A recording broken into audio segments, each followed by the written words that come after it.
We're very lucky today to have a very special guest on the podcast with us. Who's played 141 first-class games, over 9,000 runs, 20 centuries to his name, 30 ODIs for Australia, an average of 41, and also a test match. So he's also the captain of Sydney Thunder.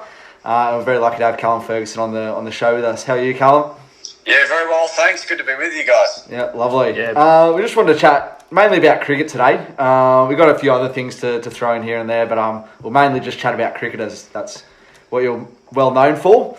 So just tell us a bit about your early life, and were you always good at cricket, I guess?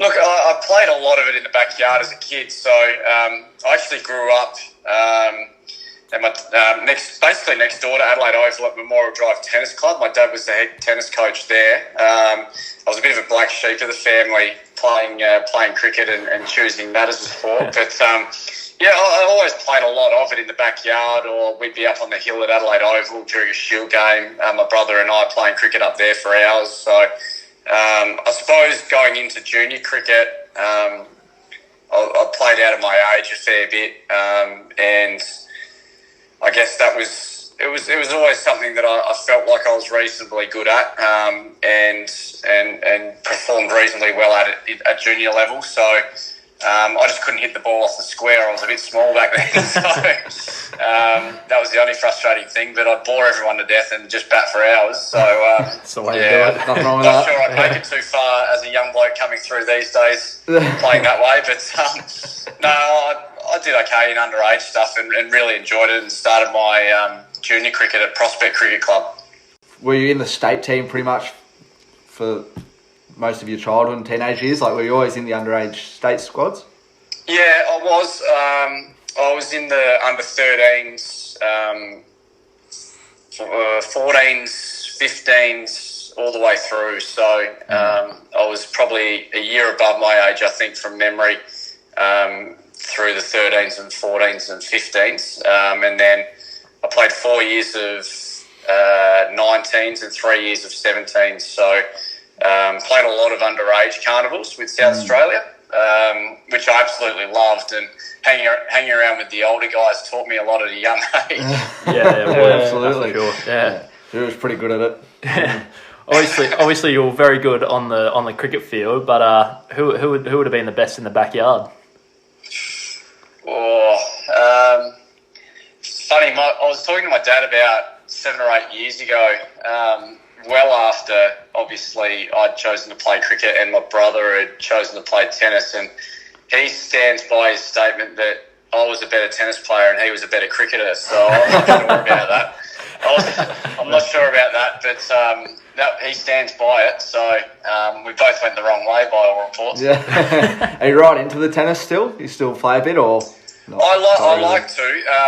I went through a period where I had a shoulder that was probably stopping me from playing for a bit, but then through both my full reconstruction rehabs, I actually played a bit of tennis just to get my agility going, and I found it really good for me physically, and I'm going to try and do a bit more of that over the next sort of 2 or 3 months. Jake Weatherall's moved into the neighbourhood not too far from me. He'd probably only be 500 metres from my place, and we've got some tennis courts nearby. He was a really good junior tennis player as well. Yeah. So I bought some tennis balls on Catch of the Day the other day, so I'm going to fire them up and try and knock his block off on the tennis court. He's pretty chirpy with us, so he's very confident, always got a bit of a swagger about him, so I'll try and knock him back a peg. Yeah, bring him back down to earth. Are you able to talk us through a bit through breaking into the South Australian state squad, and like how you found out and how you felt you went in your early days, and then how you've sort of evolved into the cricketer you are today? Yeah, so I received a rookie contract. I think I was just turning 16 when I got told by Greg Chappell that I was getting a rookie contract. Not bad. Yeah. I was in year 11 at the time, and looking back, I might have been a touch young, but what it did do is it got me into the system. It got me training with guys like Darren Lehman, Greg Blewett. Actually, my first training session with the Redbacks, I still remember turning up being a little bit nervous, but knowing that there was 4 or 5 guys there at training that I'd played underage cricket with, Cam Borgus, Mark Cosgrove, Matthew Weeks, a couple of other guys. And I turned up a bit nervous, couldn't see any of those guys, and then over wandered this bald bloke, shiny, like just the sun beaming off his bald skull. It was Darren Lehman, and he reached his hand out and said, Darren Lehman, Callum, nice to meet you. Great to have you out at training. If you need anything, just sing out. And he just went on his merry way, and I just thought that was the greatest thing on earth. That's awesome. Still bald now, and it still glistens in the sun. He's a great man. But I really appreciated that. Never forgot it. So that's certainly stuck with me, and I try and make sure I get over and introduce myself to anyone that's new at training on the back of that. Because I think, that's people always remember that, I think. So, that was really good of Buff to do that on the day. And I think that year, as I said, I was probably a little bit young, so I was never going to play. And I played a few second 11 games, which was great. But then the next year, I didn't actually get a rookie contract. They left me off. But I ended up going to the National Cricket Academy on scholarship, which was based in Adelaide back then. And I basically committed once I was finished with the academy to get to every training session I could, even though I wasn't on contract. Just committed to doing that, and ended up playing a one-day game at the end of that year. The last game of the year, it was at it's actually at ANZ Stadium, the old what's called ANZ now, but Olympic Stadium. And both War brothers were playing. Slater. Who else was in that side? I reckon Stewie McGill was playing, Stuart Clark, like just a lot of big names. It was just unbelievable. I couldn't believe I was out there. Steve Waugh hit a high ball into the outfield. I was running back from mid-wicket, was about to dive, and Mark Cleary came sliding in from the outfield. I didn't hear him. It was really loud there over that side of the ground, and just saw him at the last minute and dove in behind him. Otherwise, I might not be here today. After my first game of one-day cricket. But I actually ended up batting at 10 in that game. In the run chase, it was rain affected, and we needed, I think, 20 and over when I walked to the crease. Batting at 10, I was on the slippery pole because all of our tail-enders could bat a bit, and they were bigger hitters than me. And Lockie Stevens, who's the assistant coach of Victoria at the moment, he was in the side as a batsman. He batted at 11, so it wasn't a great debut for the two of us. We didn't really contribute too much, and we lost. So, but I'll never forget it. It was a hell of a day, and I think on in the lead up, I'd managed to put quite a few scores on the board in second 11 cricket. I think Mark Cosgrove made 200 one day on Adelaide Oval number 2. I got 150 or 160 at the other end against the ACT, and I think that might have got me the game. But I'd actually been selected a couple of games before that one, and I was told by the chairman of selectors 2 days out, you're definitely playing, so get yourself ready, get your parents ready, this, that and the other. Turned up to the ground, and 5 minutes before the toss, Greg Chappell put an arm around me and said, "Look, young fella, you're not playing today." And my heart sank, and had to go out onto Adelaide Oval number 2. It was a sad day, so my club was actually playing on that oval out the back. So I went out there and after doing the warm up with the Redbacks, and went in at next dismissal at 5, I think. And Nick won the second ball, so that was a shocking day. And we got bowled out for about 120, and I got the ball in my hand and took 5. So it was a roller coaster. It was a hell of a day. But that was the lead up. It was an interesting one. The sort of 4 weeks leading into debuting, but certainly one I'll never forget, and one I'm glad a roller coaster I'm glad to have been on. Do you still fancy yourself as a bowler? Not anymore. 3 knee operations, partial ACL tear, full ACL tear on the right knee, and then full ACL on the left. Yeah. That put paid to any bowling aspirations. That'll do it. So we'll go on now to playing for Australia in one-day cricket. Are you able to elaborate on any sort of emotions going through that time? Like, this is something that you've worked up a majority of your cricket career to do, is play for Australia, and you had a pretty handy Australian one-day career. Are you able to talk about that a little bit? Yeah, for sure. It came out of the blue a little bit for me. I had a really good first Shield year and then a solid second Shield year, but then had a tough third year. And then I think it was once I got back into the side, I had a fantastic batting coach at the time. His name's Kim Harris, and he worked with me. We stripped my game back to the bare bones and really worked on the basics for a good 6 months on the back of that. And I found that that allowed me to get a bit of freedom in my game, and just I think I formulated some really good game plans. Get myself in, be really busy, and then take it to the opposition and put pressure back on the bowlers. And that was Kim Harris really helped me find the balance between being really disciplined, but also being able to then put pressure back on the bowler. You've got to have great balance in your game. So he helped me find that, I think, whereas I'd maybe been battling that after my first season. I probably tried to dominate a little bit too much, maybe a little bit overconfident, I'm not sure. But, he helped me find that balance. And in the lead up to getting picked in that first game, I'd had a really good run in both formats for South Australia. And the next ODI was at the MCG, and I came off a really good week against the Vicks over there at the G. I think I made 80 in the 83 in the first innings, and then 130 in the second, and then got 80 in the one dayer against them. So I think that might have got me the game. The fact that I played well on that ground as well. We talk about getting the rub of the green in selection, and then maybe getting the wrong side of it at times. It ebbs and flows a bit throughout your career, but they could have picked Brad Hodge, I reckon, at the time. He and I had pretty similar previous 18 months, certainly in white ball cricket, but they decided to pick me, I think, because I was younger. So, I've probably seen the other end of the coin at different stages as well, and that's just the game. But it was great to be able to debut at the MCG.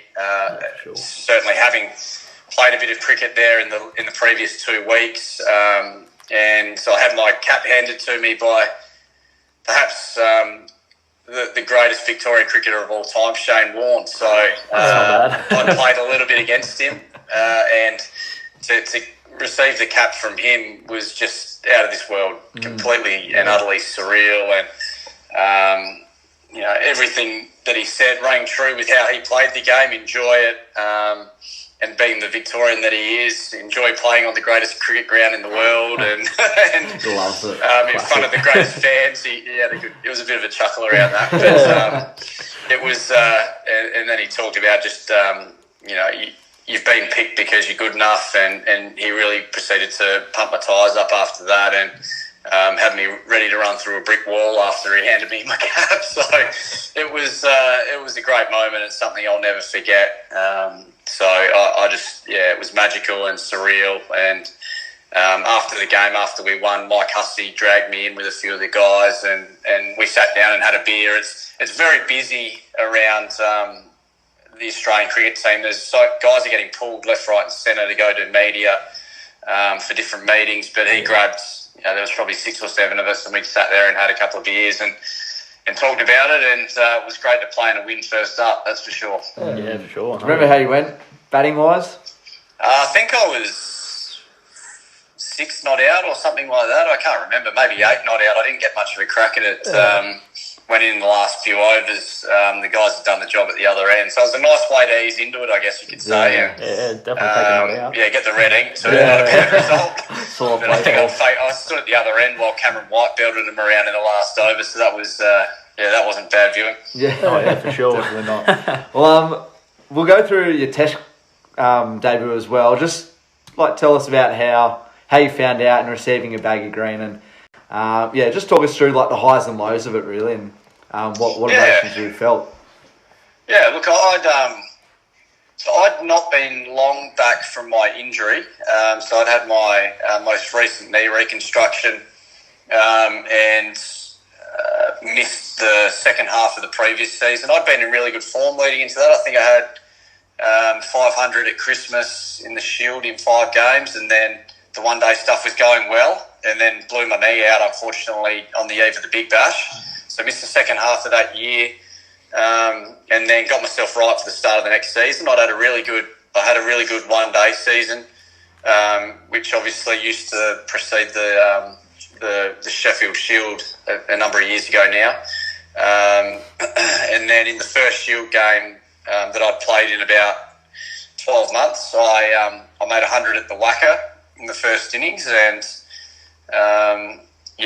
not long after I was I was given a phone call from Rod Marsh during the next Shield game against Tasmania, and he told me that I was going to be heading to Hobart and I was going to be a real chance to debut in Test cricket. So that was an amazing moment. Certainly, I was just not expecting it. I think I went through a huge emotional roller coaster when I'd hurt my knee the year before, because I felt like I was getting close at that stage. Yeah. And then the injury happened, and that was really tough to take. And but to come back and be selected so quickly, I think that was only the first Shield game against the Wacker in about 11 months. So it all happened a lot quicker than I was expecting after the injury, and it was just a huge high. And to be able to ring my parents, and obviously my wife, now wife, fiance at the time, was just amazing to be able to give them the news, and then eventually get a hold of my brother. It's really hard to explain, because I think depending on your age as well, you probably take it a bit differently. But having been in the game for so long and played so much cricket, to get that phone call just meant so much, and it sort of justified a lot of the sacrifices that you make and a lot of the hard work that you put in. It's and a lot of the hard work other people put into you as well to help you along the way. It was just a huge moment. So just trying to process all that was just impossible. But it was great fun to look back on a lot of stuff and then look forward to the challenge of the Test match. Yeah, definitely. Well, it was down, as you said, it was down in Hobart, and Australia didn't do too well. But just that was a tough one. That What was the mood like around the dressing room during that sort of time? Yeah, look, the lead up to the Test match was amazing. Just being able to get family and friends down to Hobart to watch, and my brother landing as I was walking into the stadium as I was walking to the crease to face a hat-trick ball on Test day.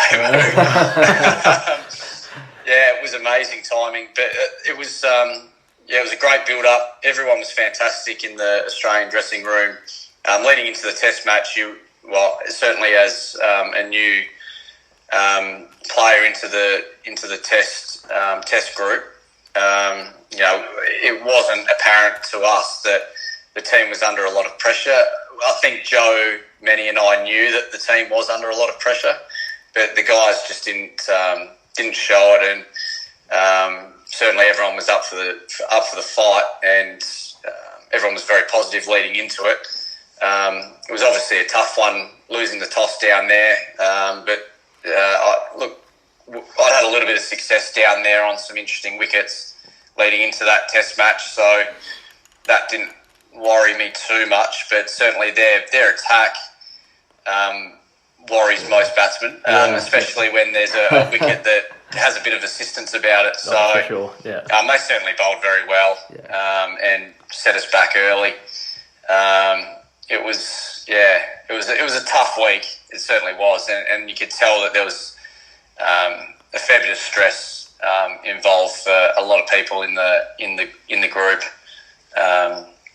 I think it was the 5th loss in a row So I think, look, it was a perfect storm. You'd never like to see someone play one game and be left out for the next test like Joe and I were. But it was certainly, I would suggest, exceptional circumstances. They weren't the circumstances that you'd be used to seeing for an Australian Test team. And clearly there are a lot of people at the top of this Cricket Australia tree that were feeling the heat. And I think, whilst it's unusual to see people get picked once and then left out, unless they're replacing injured players, it's in those circumstances, it was probably not as surprising as other circumstances, I'd suggest. Still a bit stiff, but considering all the runs you scored previously, but yeah. I appreciate that sentiment. Well, you would have played you have played a lot of cricket in England as well. How does that compare to playing cricket, like state cricket in Australia? It'd be completely different, but just elaborate on how it is and the different pitches and playing with the Dukes ball, obviously. Well, my first year over at Worcestershire, I actually nearly went to Kent a long time ago. Stuart Clark was trying to set me up with his old club way back when we were playing one-day cricket together, and then I hurt my knee, and then they changed the qualification parameters whilst I was actually injured. So then I wasn't qualified by the time I came back from injury. But I got qualified again and went to Worcestershire a few years ago and played one-day cricket. And there were some really big scores being made in that format over there. And I think everyone was expecting the World Cup to be a bit the same. But certainly with the extra workload, you find that the pitches over there really do dry out. They get really slow, which makes it very difficult in chases in particular. And I don't think many people expected that over in England. But certainly I remember talking to Mark Cosgrove about it when we leading into the next season when I was over in Worcester, and he said, look, I'd be expecting a lot of very slow wickets and some tricky wickets this summer just on the back of the extra workload the pitchers are taking. And he was right. He called it perfectly. The World Cup was a bit of a lower scoring affair, but certainly in the 1 days that I played that first year, the scores were huge. I mean, I think we chased down 380 or something in my first game against against Leicestershire. I reckon Leicestershire, which was against Cozzy, which was nice. We mowed that down quite nicely. Bragging rights. Yeah, exactly. Get one up early. That first year, a lot of high scores. The next year when I played all three formats, which was the year that the World Cup was on over there, the wickets were interesting at times. And Cozzy said to me that Division 2, which was what we were in at Worcestershire of the county, you see a lot of result wickets. So there was a lot of games that were over in 3 days. And because sides aren't interested in draws because that's not going to get them promoted. Whereas in Div 1, he suggested that sides will take a draw every now and then if it means not coughing up points to sides that they're battling relegation with. So, it was interesting. Cozzy was, again, pretty much on the money. He's a pretty astute cricket man, Mark Cosgrove. But, it was very different. We came across a wicket against Marnus Labuschagne in Cardiff, which was just as flat as you'll ever get. And he picked the right county to go to. I'm telling you, that was an incredible wicket. And the wicket we played against them on, actually, they'd left a truckload of grass on to try and get something happening for the bowlers, and it just didn't work. Like, it was just a batathon. We were 1 for 180 on day 4, batting out for the draw. And I don't know, like Daryl Mitchell and I batted for a long time, and the bowlers were just about laughing every time the ball was bowled and hit the middle of the bat. It's like, well, do you want to just try and miss the middle at some stage, Daryl? Because Daryl's defence on, once he got in, bat looked, that wide. It was so the bowlers were just, if they weren't laughing, they were crying. So, but then on the other side of the coin, we went to Northants one day, and it looked like the pitch hadn't seen daylight for about a week. So it's you got both ends of the spectrum over there, and we didn't see too much of the like the Mickey Mouse last day chase type stuff that you sometimes hear about, where blokes are almost bowling lob ups underarm until they get the right score for the run chase. But I did see online, when you go around the grounds, that some of the games were heading that way. So you don't see any of that in Australian cricket, whereas over there's a lot of games where they're just setting up a game. I heard a story that a couple of guys were involved in. I won't name counties or players, but there was a deal done for a run chase on day 4, and the opposition captain promised that they'd allow one of their particular top order batsmen to get a free wicket if they gave them the run chase they were looking for. So said opening batter went out there and just rolled the arm over, and the opposition captain literally stood there and chipped the ball straight up in the air to cover. It was one of the funniest things I've ever seen. The other funniest thing I've seen in county cricket was Mark Cosgrove playing against an old teammate. So they were playing at Durham, and there was a bloke named Rain from Durham who'd left Leicestershire the year before and was bowling to Cosy up at Durham in a county game. And the Rainey's bounced him, and Cosy watched it and headbutted it the second slip and said to him, "Come again." That was one of the funny, and you'll be able to find it. It'll be on YouTube. He headbutts it into the top corner. It was magnificent. Thinking he's Ronaldo. You've seen some interesting stuff in county cricket, that's for sure. That's too funny. So, who do you reckon are some of the best players you've played with and against, both playing here in Australia and over there in England?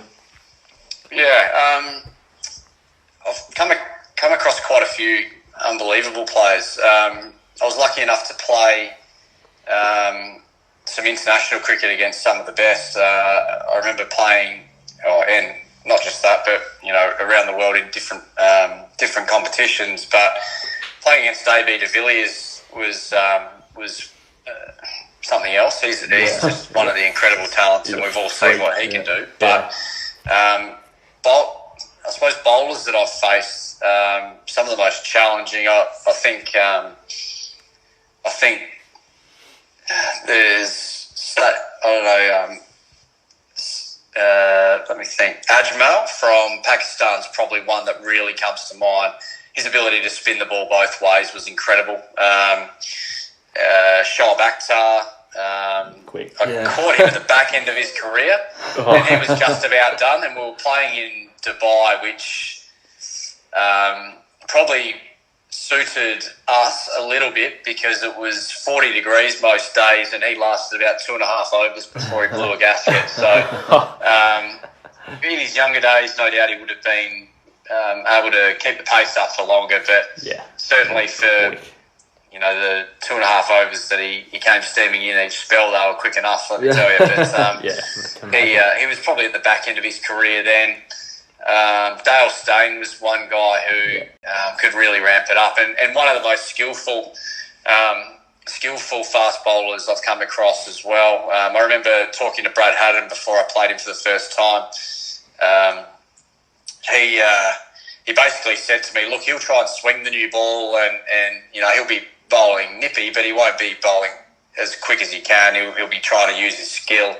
But coming into that second new ball, they used to replace the ball at about the 32nd over mark in one-day cricket, just for something newer that would stand up a bit better at the back end of the innings. And he said that's when he'll bowl his quickest. And I said, so about when I'll be coming in? He said, yep, about when you're coming in. And he'd run in and just try and knock heads off at that stage of the innings. So that was certainly an experience. So I played I think it was a 5 or 6 game series against them over there on some pretty good wickets. some pretty quick wickets, and that was a real challenge. The bloke at the other end wasn't too bad either. His name was Mornay Morkel, so that's a handy.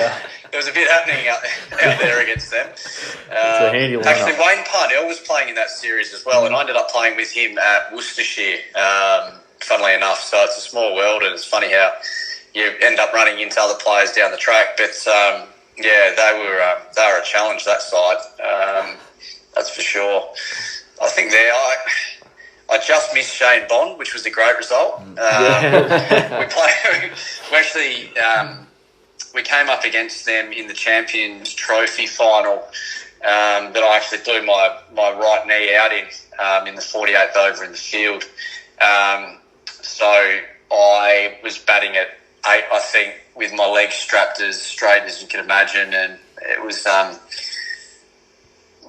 remember Punter coming up and saying, "Can you stand up? Can you stand at the other end and keep him out while Watto's braining him at the other end?" And the physio said, "Yeah, he'll be okay." And I said, "Yeah, it doesn't hurt. I just won't be able to move anywhere." So it was most likely going to be a bumper barrage coming at me, I think, because I wasn't going to be able to duck anything. I'd just be standing there trying to swat him off my nose, I think, or just let him through to the keeper if I can. But thankfully I was not required that day, and the guys got the job done, and I didn't have to bat. But that would have been the first time I would have had to have played against Bondi, and thankfully I didn't have to face him with one leg, and the next time I saw him was at the Sydney Thunder when he took over as head coach. Well, speaking of Thunder, BBL and everything, you've been lucky enough to captain the Thunder and play for them as well. And what are some of the challenges and positives of captaining a BBL team such as Thunder?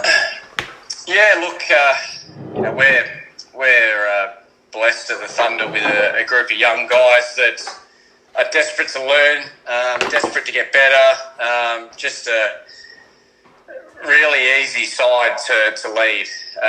And we're very fortunate to have some really good cricket minds within that setup. Obviously, out in the field, I'm lucky to have guys like Usman Khawaja, Chris Green, my vice-captain, Alex Ross, who we really targeted to bring in, who could bring a fair bit of experience and leadership to the middle order with some of our really exciting talent. And then to have been able to bring Alex Hales and Chris Morris in last year was huge for us. So we feel like we've got a group that's really on the improve. But one thing I will say is that they're a fantastic group to lead. And when you've got a group of guys who are just wanting to get better day in, day out, desperately competitive to win. We had some challenges thrown at us last year, and I thought the guys handled all of them in a really level-headed and really determined manner. So it's a great team to lead. I love playing at the Thunder. It's been a real privilege to lead them, but certainly having Shane Bond there with me as coach. He's a fantastic coach. He'll never leave he'll never leave our side underprepared, that's for sure. If guys need anything from a game plan point of view on the opposition, I reckon most of our bowlers would know which hand most of the batters in the opposition across the country wipe their bum with. So I think it's not just right arm over the wicket, it's left hand and reach around. So it's he's very well planned and well prepared, Bondi. All right, lads. You obviously had a pretty good year. What was it like to wear the yellow cap on a couple of occasions? We heard you sort of talk about it. My comments, they're quite. Most people that follow cricket will be quite familiar with my comments around the yellow. Yeah. I think I was a bit harsh on it, to be honest. I actually think it's a really good idea. Maybe they could wait until the fourth or fifth round, maybe. Rather than, you played the first game. Oh, you got 20. There you go. Well played. Well played on your 20. Good looking play. I like it. I think it's a good gimmick to have in the game because it does it's just a point of difference, isn't it? And I think the young kids like it as well. Yeah. I think it's good. I think initially it took me a bit of time just because it was so early in the tournament. I'm like, well, anything could happen. There's another 13 games that everyone's got to play. So, exactly. Maybe wait till the fourth round to start dishing it out. But I like it as an idea because it's just another point of difference to the game and gives everyone something to focus on, I guess. Yeah, definitely. You spoke about a few good cricketing stories earlier. Any other that potentially come to mind that maybe throw one of your teammates under the bus or something like that? I've thrown a couple of them at you now, but I was only talking to Tim Ludeman the other day. That he's actually doing a podcast as well with a couple of guys from his hometown in Warrnambool. But they had Tim Payne on the other day, and Payne and I go a long way back. We were in the under-15 Aussie squad together, and we've come all the way through playing a bit together and a lot against each other. We spent a lot of time at the cricket academies together as well. 1 year I was a part-time scholar up in Brisbane.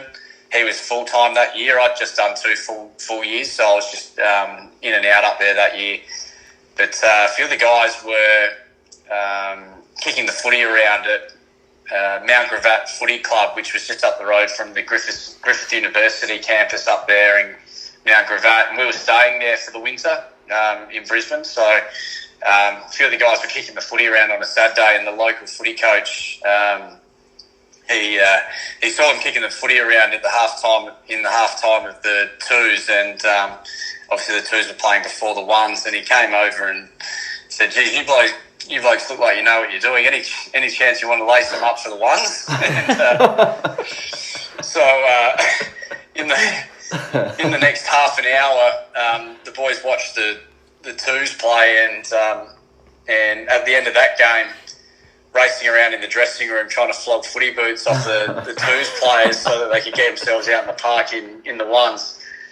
And I was telling Tim about, or Ludi, sorry, how Tim self-designated him as ruck rover for the afternoon in the one side, alongside George Bailey, who was at rover, and Doug Bollinger, the bald eagle back then before he became Doug the Rug, who was lining up as the big ruckman. And Doug went up for the first ruck tap of the day, palmed it down beautifully. Didn't quite make it to George Bailey on the full. Everyone dived on the ball. Paney went to put his head over it, copped a knee to the nose, and lasted 2.5 minutes of the footy game, and had to front up to training on Monday and explain away the 2 black eyes and the crooked nose of the coaches. That was a pretty funny story, and I think Jason Crozier spent 4 days a week trying to get his groins right for a Saturday of footy, so barely did any training midweek on the physio bench, and got himself right for Saturday every week. Very funny. He didn't paint his ear at all about getting a recall to the Australian team? Oh, no, I'll just give him a nudge every now and then. Yeah. Come on, mate, get me back in there. Not really. We spend more time talking about the Bombers than anything else. We're both Essendon fans, so we flick each other a message about that every now and then. Yeah, good stuff. Well, so you were talking about playing cricket in South Africa earlier. What are the stadiums like there? Because I've heard it's just like a bull ring. So is that pretty much what it's like? Yeah, the one that stood out to me was the Wanderers in Johannesburg. There was a couple of sections of the crowd where they were literally foaming at the mouth. I don't know what they were on. It was a bad combination of a lot of different drugs that weren't meant to be thrown together. But it was a hell of an atmosphere, and it was an experience, and that's I've always quite enjoyed fielding out the boundary and getting amongst some of that stuff. But over there, it could be quite intimidating, I think, if you don't go in with an open mind. And I think most of my teammates had run me through what it would potentially be like. And I'd played a bit in the subcontinent at that stage, and seen a lot of that already. And what it can be like, it's a bit different. The Indians are just so passionate. I mean, that they show the passion for a game of cricket that, teenage girls show at a Justin Bieber concert. Like they eat it up, and they're screaming and they're yelling. Grown men at a sporting event, screaming and yelling, and that you can it means so much to them. So it's slightly different to the pure competitive beasts that are the South African fans. They're just baying for blood at times. So it's a bit of a different scenario, those two countries, but certainly it's electric and something incredible. The English fans, I spent a lot of time at deep point and deep mid-wicket during a one-day series over there that we won 6-1, by the way. Having my sexuality questioned on a daily basis that was a real experience as well. What do it was very humorous though. Like over there, they've got a great sense of humour. So again, if you took it the right way, and I think if you laughed at them every now and then, because they are very funny, they'd appreciate that. And if you offered something back to them every now and then I think they like that too. But I think if you just went stone-faced and didn't give them anything, I think they'd be onto you pretty quickly, and then they'd really start to try and tear you to shreds and really test your character. Yeah, for sure. All right. Well, we know we had a look at your Instagram page before got on here, and we saw you're associated with Cystic Fibrosis South Australia. How did you get involved with that, and what really sparked you to get involved in that, I guess? Yeah, I as a young player, as I mentioned, I was fortunate to play with a lot of great South Australian cricketers. I probably really only mentioned Buff, but I had guys like Greg Blewett, who's a good mate of mine, a close mate of mine now, Jason Gillespie, Matthew Elliott came across from Victoria, but one guy who was a real talent and on the way to great things was Chris Davies as well at the time, and he's a cystic fibrosis sufferer. He ended up having some pretty bad shoulder and elbow injuries from memory, and that really curtailed his cricket career. But he was a cystic fibrosis sufferer, and just to see the way that he handled it and how hard he trained and his determination was fantastic. He was a competitive beast. He was a guy that I really enjoyed playing with, training with. I didn't get to play as much with him as I would have liked, but certainly in a few second 11 games and just around training, he was brilliant for me. And he put the cystic fibrosis SA guys onto me a long time ago now. It might have been nearly 10 years ago. And they asked me if I was interested in being an ambassador for cystic fibrosis, and I thought it was a great match for me.